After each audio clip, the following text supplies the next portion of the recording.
भाई हमार सर बाकी देवे के बाद दिलदान में। वाह वाह। अरे कि देवे के बाद दिलदान में।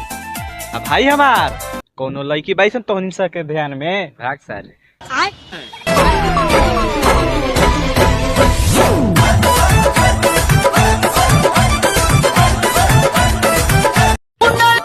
कि भाई रे की रे पहले वो कहत रहे बाबू सोना तुमको कभी नहीं छोड़ के जाएंगे, साला आज वो हमके छोड़ के चल गई।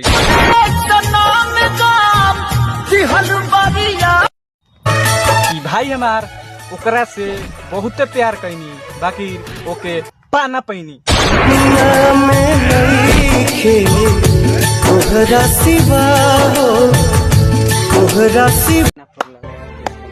कैमरामैन अब फोकस ना करबे, साला वो दिल से तो दिल नसीब से भी छोड़ के चल गई। जिया तानी मारा तानी नहीं खी गया।